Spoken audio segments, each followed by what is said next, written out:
तो बच्चों, आज के इस लेक्चर में हम लोग बात करेंगे वायुमंडलीय दाब की। मीन्स एटमॉस्फेरिक प्रेशर क्या होता है। तो देखिए, पृथ्वी के चारों ओर जो है बच्चा, वो गैस की अनेक परतों का एक सघन आवरण है। क्या है? हमारी भाई पृथ्वी है, और पृथ्वी के चारों ओर क्या है? गैसों की अनेक परतों का एक सघन आवरण है।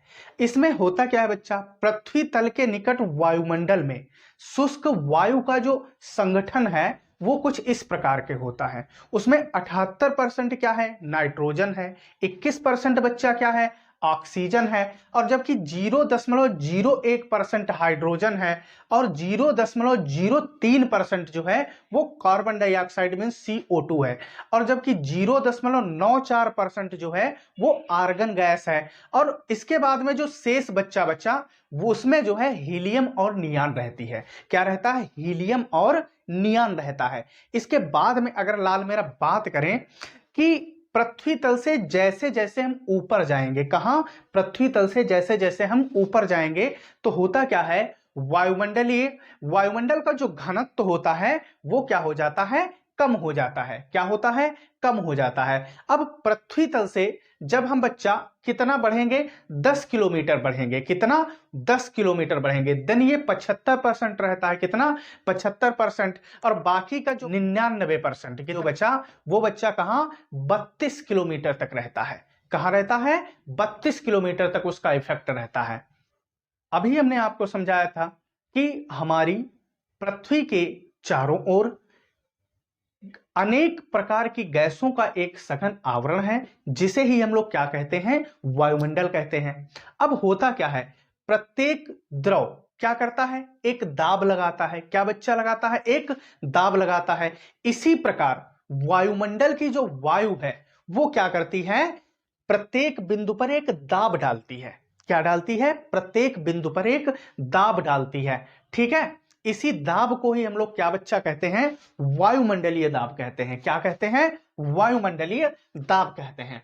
अब अगर समुद्र तल पर मानक वायुमंडलीय दाब 0 डिग्री सेल्सियस पर पारे के 76 सेंटीमीटर स्तंभ के दाब के क्या होता है बच्चा? बराबर होता है। क्या हमने कहा कि समुद्र तल पर जो मानक वायुमंडलीय दाब 0 डिग्री सेल्सियस पर पारे के 76 सेंटीमीटर स्तंभ के दाब के क्या होता है? बराबर होता है। जिसका मान जो होता है, एग्जैक्ट वैल्यू क्या होती है? 1.013 मल्टीप्लाई बाई 10⁵ पास्कल। क्या? पास्कल। ठीक है। अब अगर इसका न्यूमेरिकली वैल्यू हम लोग जो यूज करते हैं तो पूरा पूरा न डाल के सीधे भी डाल देते हैं। क्या? 1 × 10⁵ लेकिन इसका जो एग्जैक्ट वैल्यू होता है वो 1.013 मल्टीप्लाई बाई 10⁵ पास्कल रहता है। तो बच्चों, एक बार हम आपको पुनः बता देते हैं कि पृथ्वी के चारों ओर हमने क्या कहा, लिख भी देते हैं कि पृथ्वी के चारों ओर गैस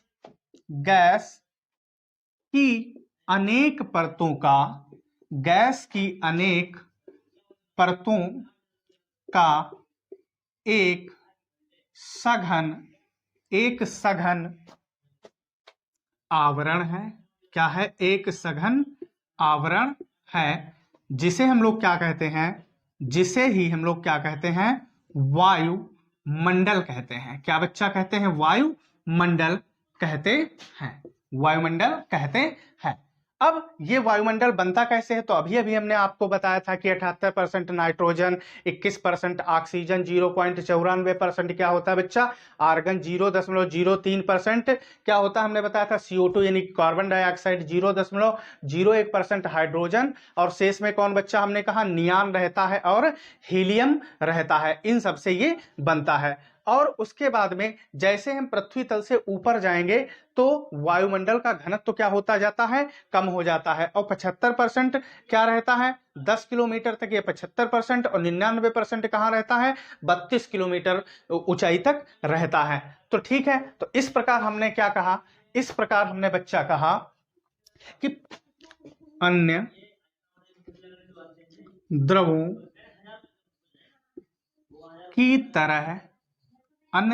की तरह वायु भी दाब डालती है, वायु भी दाब डालती है वायुमंडल की वायु द्वारा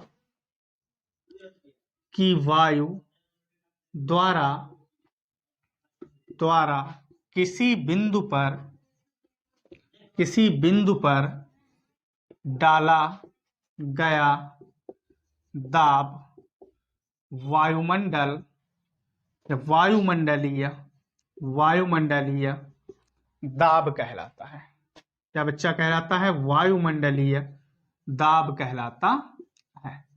तो देखिए इसको हम लोग सीधे सीधे किस प्रकार से बोलेंगे, बड़े आसान शब्दों में, कि वायुमंडलीय दाब अगर हमसे कोई पूछता है क्लास 11th में तो हम इसको कैसे डिफाइन करेंगे कि पृथ्वी के चारों ओर गैसों की अनेक परतों का क्या है बच्चा? एक सघन आवरण है। भैया आपने देखा नाइट्रोजन, हीलियम, नियान, ये सब मिक्सचर था, तो अनेक परतों का एक सघन आवरण है। बस इसी सघन आवरण को ही हम लोग क्या कहते हैं बच्चा? वायुमंडल कहते हैं। क्या कहते हैं? वायुमंडल कहते हैं। अब अन्य द्रवों, तो भाई कोई भी द्रव ले लो, जैसे कि एक बाल्टी में पानी रख दो तो पानी क्या करता है? द्रव की तली पर दाब लगाता है। तो ऐसे ही अगर गैस भर दो या किसी बर्तन में वायु भर दो तो वायु भी क्या लगाती है? दाब। तो जो वायुमंडल है अनेक परतों का, ये भी एक क्या लगाता है? प्रत्येक बिंदु पर पृथ्वी के क्या लगाता है? एक दाब लगाता है। तो वही हमने लिख रखा है कि बच्चा अन्य द्रवों की भांति या अन्य द्रवों की तरह वायु भी क्या दाब डालती है। अब वायुमंडल का जो हमने अभी वायुमंडल बनाया था, तो उस वायुमंडल की वायु द्वारा किसी बिंदु पर डाला गया दाब क्या कहलाता है? वायुमंडलीय दाब कहलाता है। ठीक है, आप इतने लिख देना। फिर इसका मान कितना होता है समुद्र तल पर? 1.013 मल्टीप्लाई बाई 10⁵ पास्कल।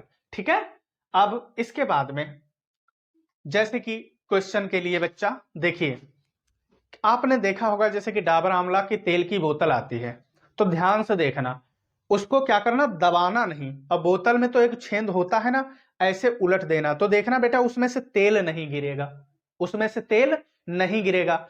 अब क्या करो, डाबर आंवला की बोतल में पीछे से एक छेद कर दो।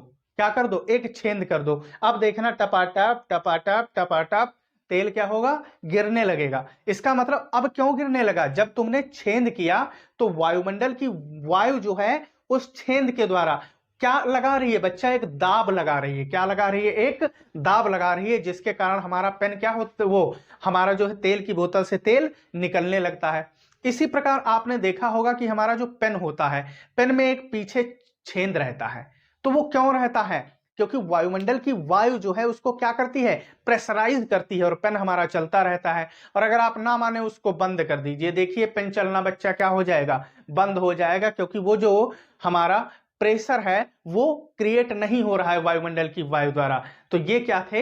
ये बच्चा आपके एग्जाम्पल थे। ठीक है, तो हम एक बार पुनः बता देते हैं। क्या हमारी पृथ्वी के चारों ओर क्या है? गैस की अनेक परतों का एक सघन आवरण है, जिसे क्या कहते हैं? वायुमंडल कहते हैं। अन्य द्रवों की भांति वायु भी क्या बच्चा डालती है? एक दाब डालती है। अब वायुमंडल की वायु द्वारा किसी बिंदु पर डाला गया दाब वायुमंडलीय दाब कहलाता है। इसका मान 1.013 × 10⁵ पास्कल होता है। तो बच्चों हम आशा करते हैं कि हमारा लेक्चर आपको समझ आया होगा। अगर हमारा लेक्चर आपको समझ आया है तो आप वीडियो को लाइक करिए, शेयर करिए, और अगर अभी तक आपने चैनल को सब्सक्राइब नहीं किया है तो चैनल को सब्सक्राइब करिए। आज के इस लेक्चर में बस इतना ही, मिलते हैं अगले लेक्चर में। धन्यवाद।